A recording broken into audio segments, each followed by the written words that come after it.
নমস্কার, নিউজ ভ্যানগার্ডের পর্দায় প্রত্যেককে স্বাগত জানাচ্ছি। এই মুহূর্তে আপনাদের সাথে আমি রয়েছি অঙ্কিতা। চোখ রাখছি এই মুহূর্তের গুরুত্বপূর্ণ খবরগুলির দিকে। প্রথমেই চোখ রাখছি পশ্চিমবঙ্গের দিকে, কারণ ভাঙ্গরে চাষের জমি থেকেই এক কৃষকের রক্তাক্ত দেহ উদ্ধার হয়েছে। পরিবারের দাবি যে খুন করা হয়েছে, তদন্তে রয়েছে পুলিশ। ভাঙ্গর ২ নম্বর ব্লকের পোলেরহাট থানায় পাইকান এলাকায় গভীর রাতেই এই ঘটনাটি ঘটে। নিহত কৃষকের নাম বাবলু মোল্লা। রাত ১টা নাগাদ লঙ্কা ক্ষেত থেকেই তার রক্তাক্ত দেহ উদ্ধার করে পুলিশ। কে উঠে আসছে বিস্তারিত তুলে ধরছি।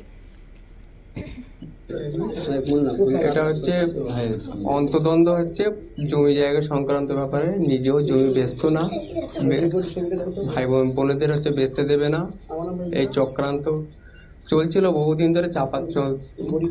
তারপরে অনেক দিন ধরে পরিকল্পনা করে হচ্ছে মাঠে একা পেয়ে একে খুন করা হয়েছে। পরিকল্পিতভাবেই খুন করা হয়েছে।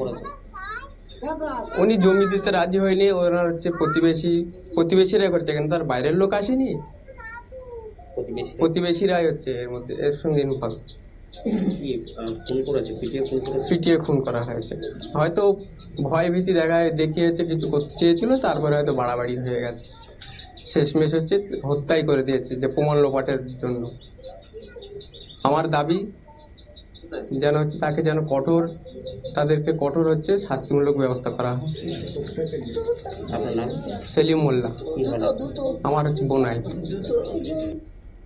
আপনারা শুনলেন তাদের বক্তব্য। রীতিমতো জমি বিবাদকে কেন্দ্র করেই মূলত সংঘর্ষ, এবং তারপরে মেরে ফেলে রাখা হয় সেই কৃষককে, এমনটাই অভিযোগ। এবং পরিবার পরিজনরা তারা কিন্তু এবার দাবি তুলছে যে অভিযুক্তদের বিরুদ্ধে কঠোর পদক্ষেপ যেন গ্রহণ করা হয়। ঘটনা দক্ষিণ ২৪ পরগনার ভাঙ্গরের পাইকানে। নিয়ে নিচে এই মুহূর্তে ছোট্ট একটি বিজ্ঞাপন বিরতি, সঙ্গে থাকুন।